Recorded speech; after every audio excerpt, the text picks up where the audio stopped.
Bienvenidas y bienvenidos. Hoy vamos a meternos de lleno en la normativa española, una que afecta a muchísima gente. Hablamos de cómo se regula la entrada, la libre circulación, la residencia aquí en España para ciudadanos de países del espacio económico europeo, o sea, la UE más Islandia, Liechtenstein y Noruega, y también los de Suiza. Y claro, sus familias. La base que usamos es un extracto del Real Decreto que lo organiza todo.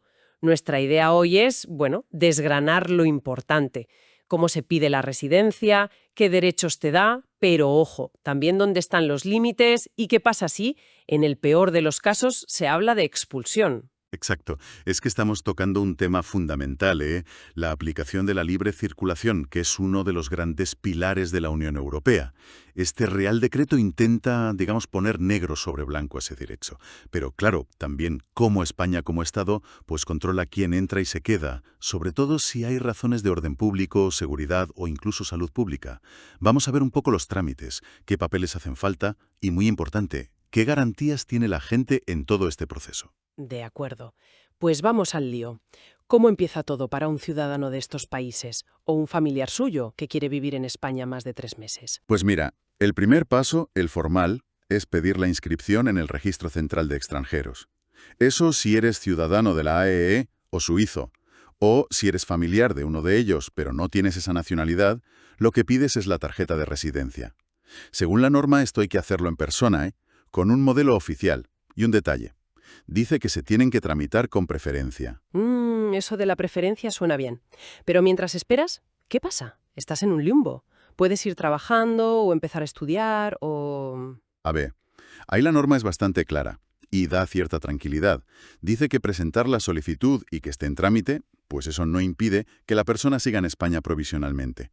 Y tampoco le impide hacer sus actividades, ya sea trabajar o lo que sea. El papeleo no debería parar la vida de nadie, vamos. Entendido. Y aparte del formulario este oficial, ¿pueden pedirte más cosas? No sé, pienso en temas de seguridad. Sí, la normativa lo contempla. Lo llama excepcional, pero sí. Las autoridades pueden pedir información sobre antecedentes penales y pueden pedirla a tu país de origen o a otros países donde hayas vivido antes. Y también menciona, ojo, que por razones de salud pública, pues podrían llegar a pedir un certificado médico concreto. Siempre siguiendo lo que diga la Organización Mundial de la Salud, claro. O sea que volvemos a lo mismo. La libre circulación es la regla, pero con sus peros. No es barra libre, digamos. Exactamente. Es ese equilibrio del que hablábamos al principio. ¿Se facilita todo? Sí, como principio. Pero el Estado se guarda, herramientas para mirar bien si hay algún riesgo muy específico, ya sea de orden público, seguridad o salud. No son barreras para todo el mundo, sino controles para casos concretos y que tienen que estar justificados. Vale, hablemos del documento físico. Para el ciudadano de la AEE o suizo es el certificado de registro. Y para los familiares de otras nacionalidades, la tarjeta de residencia de familiar de ciudadano de la Unión. ¿Cómo se consiguen y qué suponen en la práctica? Bueno, pues una vez que comprueban que cumples los requisitos que básicamente son tener trabajo, o ser estudiante con seguro y dinero, o tener seguro médico y recursos suficientes para no ser una carga, pues te dan el certificado o la tarjeta. La norma dice que se usan unos modelos oficiales y que hay que pagar una tasa. Que por cierto, es la misma que cuesta el DNI para los españoles. Parece bastante directo, ¿no? Te lo dan y listo. Pero aquí viene uno de los puntos clave, y donde a veces la gente se lía un poco. Conseguir el certificado o la tarjeta no te da un derecho para siempre y sin condiciones. Su validez depende de que sigas cumpliendo las condiciones que te permitieron tenerlo. Si, por ejemplo, te dieron la residencia por trabajo y dejas de trabajar sin encajar en otra categoría, como estudiante o con recursos propios, o si un familiar pierde ese vínculo familiar que le daba el derecho, pues la base de tu residencia desaparece.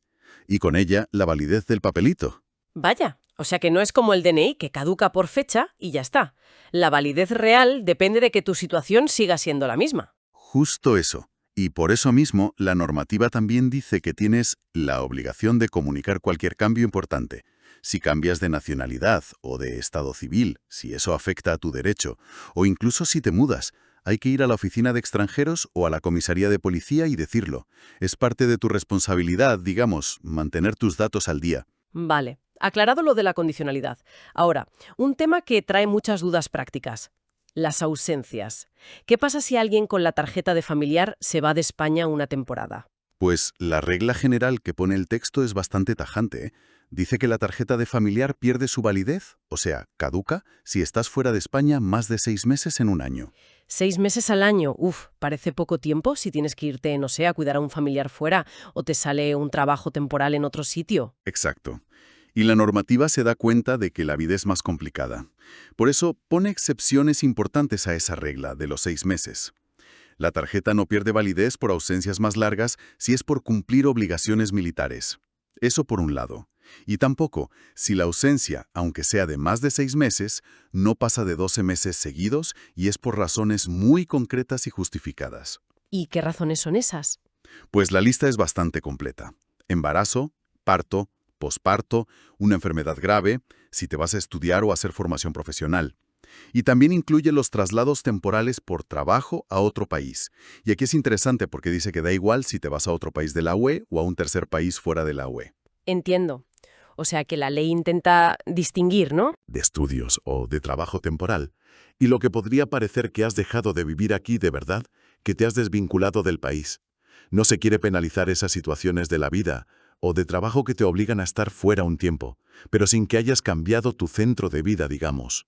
¿Y hay alguna otra situación que también esté cubierta por estas excepciones, que no haga caducar la tarjeta aunque estés fuera más de 6 meses? Sí, el texto añade 2 casos más.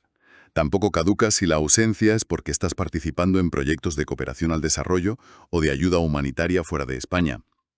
Eso sí, tiene que ser a través de ONGs, fundaciones o asociaciones que estén reconocidas aquí en España como de utilidad pública. Y tampoco afecta si estás en programas temporales de estudios que promueva la propia Unión Europea y que sean en otro Estado miembro. Entendido el tema de las ausencias. ¿Y qué pasa con la renovación de esa tarjeta de familiar? Antes de llegar a la residencia permanente, que normalmente es a los 5 años, ¿hay que volver a llevar todos los papeles cada vez? El proceso de renovar es parecido al principio, pero la norma sí que mete una simplificación importante para los familiares directos. Hablo de padres, abuelos o hijos, nietos, que dependen económicamente del ciudadano de la Unión. Para ellos, al renovar ya no te piden otra vez los papeles que demuestran el parentesco o que dependen de ti económicamente. Se supone que eso ya quedó claro la primera vez, y así va más rápida. Tiene lógica, ¿sí? Y una última cosa sobre esto de acreditar la residencia, antes de pasar a las limitaciones. ¿Qué pasa si alguien cumple todos los requisitos para estar legal, pero por lo que sea no tiene el certificado o la tarjeta físicamente? ¿O le ha caducado? ¿Pierde sus derechos? Es una buena pregunta, sí.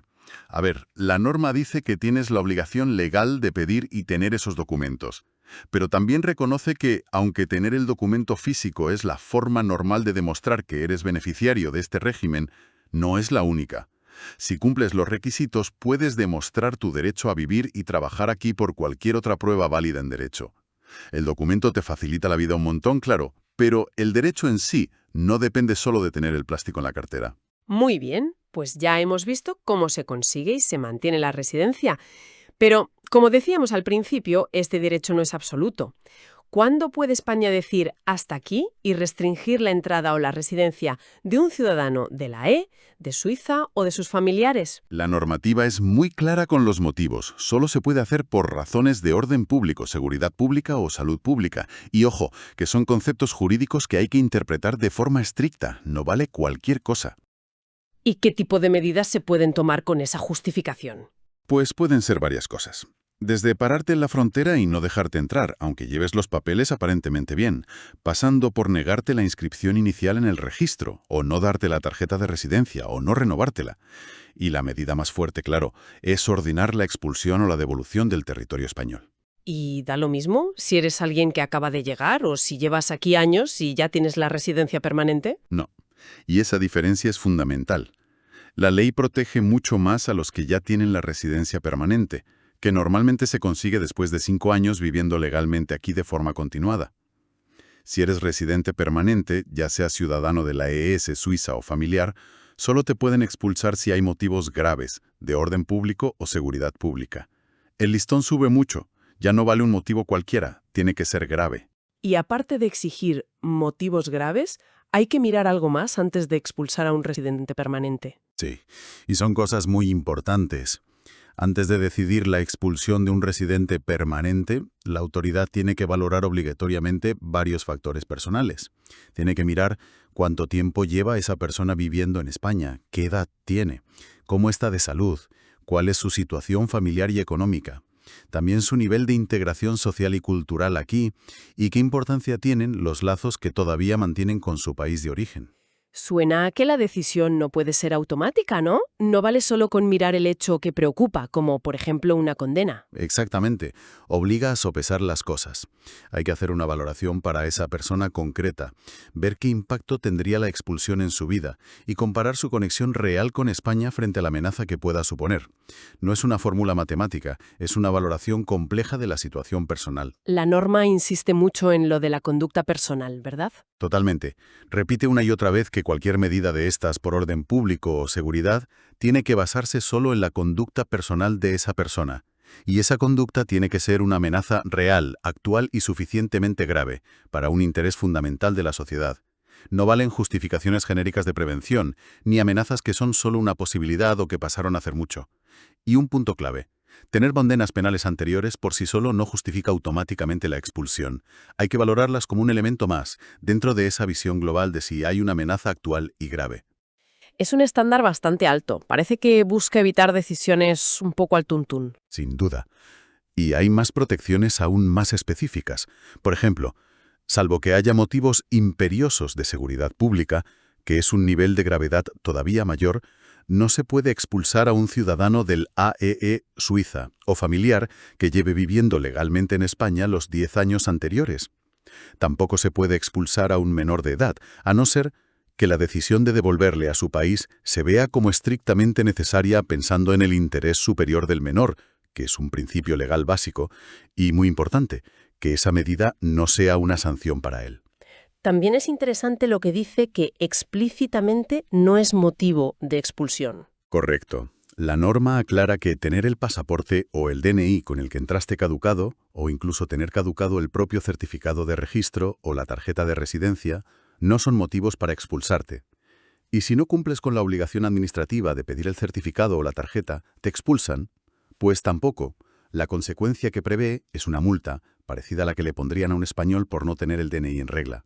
La falta administrativa no es causa de expulsión. Vale, hemos visto las causas y los límites. Pero si se llega a empezar un proceso de expulsión, ¿cómo va eso? ¿Quién toma la decisión final en la administración? Pues la competencia para decidir la expulsión la tienen, según la norma, los subdelegados del gobierno en cada provincia, o los delegados del gobierno si es una comunidad autónoma de una sola provincia. Son, digamos, altos cargos del Estado en el territorio. ¿Y hay algún control interno o revisión legal antes de que se tome una decisión tan gorda como la expulsión? Sobre todo si la persona ya tenía residencia. Sí, hay un filtro legal importante. Si la persona a la que quieren expulsar ya tiene un certificado de registro o una tarjeta de residencia, la resolución que ordena su expulsión necesita, como norma general, un informe previo de la abogacía del Estado de la provincia. La abogacía del Estado son, básicamente, los abogados de la administración. Este informe busca asegurar que se revisa si la propuesta de expulsión es legal antes de firmarla. Solo se podría saltar este informe si hay una urgencia muy grande y tendría que estar muy bien justificada. Una vez que se toma la decisión, ¿qué garantías tiene la persona? Se lo dicen y ya. No. La resolución de expulsión tiene que cumplir varios requisitos para ser válida. Tiene que estar motivada, o sea, tiene que explicar las razones concretas, los hechos y las leyes en que se basa. Además, tiene que informarte obligatoriamente de qué recursos puedes poner contra ella en la administración o en los tribunales, qué plazos tienes y ante quién presentarlos. Y normalmente la resolución te tiene que dar un plazo para irte voluntariamente del país. Ese plazo, salvo casos urgentes y justificados, no puede ser menos de un mes. Hablas de recursos. ¿Y qué pasa si la persona recurre la orden de expulsión? ¿Se para automáticamente todo mientras se decide el recurso? Aquí entra una garantía procesal clave, que tiene que ver con el derecho a la tutela judicial, a poder defenderte ante un juez. La normativa dice que si la persona presenta un recurso, sea administrativo o judicial, contra la orden de expulsión y además pide expresamente la suspensión cautelar, o sea, pide formalmente que se paralice la expulsión mientras se resuelve el fondo, pues la expulsión no se puede llevar a cabo hasta que el órgano competente, la Administración o el juez, diga algo sobre esa petición de suspensión. ¿Y siempre se concede esa suspensión si se pide? No es automática siempre, siempre. El propio texto ya prevé excepciones a esa regla general de parar todo mientras se decide la suspensión. La expulsión podría hacerse más rápido aunque hayas pedido la suspensión en 3 casos concretos. Primero, si la orden de expulsión se basa en una sentencia judicial firme anterior. Segundo, si la persona ya tuvo antes una revisión judicial completa de su caso, con todas las garantías. O tercero, si la expulsión se basa en esos motivos imperiosos de seguridad pública que dijimos antes, que son de una gravedad excepcional. Y durante el proceso del recurso en los tribunales, la persona puede quedarse en España para seguir el caso. Pues la regla general que pone la norma es que, mientras dura el recurso judicial, el interesado no tiene derecho a permanecer en España. Pero hay una excepción importante. Sí que le tienen que dejar entrar y estar aquí para ir a la vista oral del juicio si la hay, para que pueda defenderse personalmente. Aunque incluso esa excepción tiene límites. No se aplica si dejarle entrar supone un riesgo grave para el orden público o la seguridad, o si el recurso es sobre una denegación de entrada en la frontera, que es distinto a una expulsión desde dentro. Una última duda sobre el procedimiento. ¿Qué pasa si se dicta una orden de expulsión, pero, por lo que sea, tarda mucho en ejecutarse? Imagina que pasan varios años. La normativa piensa en eso. Dice que si van a pasar más de 2 años entre que se dictó la orden y el momento en que por fin se va a ejecutar, las autoridades tienen la obligación de volver a mirar la situación. Tienen que comprobar y valorar si las circunstancias de la persona han cambiado y sobre todo si la amenaza que supuestamente era esa persona para el orden público o la seguridad sigue siendo real y actual en ese momento. No se puede ejecutar una orden vieja sin más, sin reevaluar si las razones originales siguen valiendo. Y ya para cerrar este capítulo de las restricciones, 2 puntos finales importantes. Primero, que una expulsión que se ejecuta válidamente, pues interrumpe la continuidad de la residencia, y eso es importante para derechos futuros, como la residencia permanente. Segundo, se insiste en que ninguna de estas medidas, no dejar entrar, negar la tarjeta, expulsar, se puede tomar solo por motivos económicos. Y por último, que estas medidas no son para siempre necesariamente. Se pueden revocar, ya sea porque la Administración se la cuenta o porque lo pide la persona si desaparecen las circunstancias que las justificaron. Bueno, creo que hemos repasado los puntos clave de esa regulación, ¿no? Hemos visto cómo se pide la residencia, lo importante que es mantener las condiciones para que el certificado o la tarjeta sigan valiendo, con esa atención especial a las reglas sobre estar fuera de España y sus excepciones. Y hemos entrado bastante a fondo en las razones, orden público, seguridad, salud, que pueden limitar estos derechos hasta llegar a la expulsión. Pero siempre, como hemos visto, dentro de un procedimiento con garantías, con protecciones especiales, sobre todo si llevas mucho tiempo aquí o eres residente permanente. Exacto. Lo que se ve al final es ese intento constante de equilibrar 2 cosas que a veces chocan. Por un lado, el derecho a moverse libremente, que es básico en Europa y en el AEE, y por otro, la capacidad de cada Estado de proteger lo fundamental para su sociedad. Lo importante es entender que, según esta norma, limitar la libre circulación y sobre todo la expulsión no puede ser algo arbitrario. Está sujeto a reglas estrictas, tiene que basarse en la conducta personal, ser proporcional a una amenaza real y actual, y exige mirar muy bien y de forma individual la situación de la persona, sobre todo si tiene lazos fuertes con España o es menor. Los procedimientos, con esos informes previos, los recursos, la suspensión cautelar, buscan precisamente eso, controlar estas decisiones tan delicadas. Y para dejar una última idea ahí, para darle vueltas, hay un concepto que sale en la norma y que siempre da que hablar. Se dice que antes de expulsar a un residente permanente hay que valorar su integración social y cultural en España. Y claro, la pregunta que sale sola es, ¿cómo se mide eso? ¿Cómo se mide de forma objetiva y justa en una sociedad tan diversa como la nuestra hoy en día? ¿Qué se usa para medirlo? ¿Qué problemas prácticos y éticos tiene intentar aplicar un criterio que puede ser tan subjetivo de forma equitativa? Es una cuestión complicada, que va más allá de lo que dice el papel y nos hace pensar sobre qué significa pertenecer a un sitio en el siglo XXI.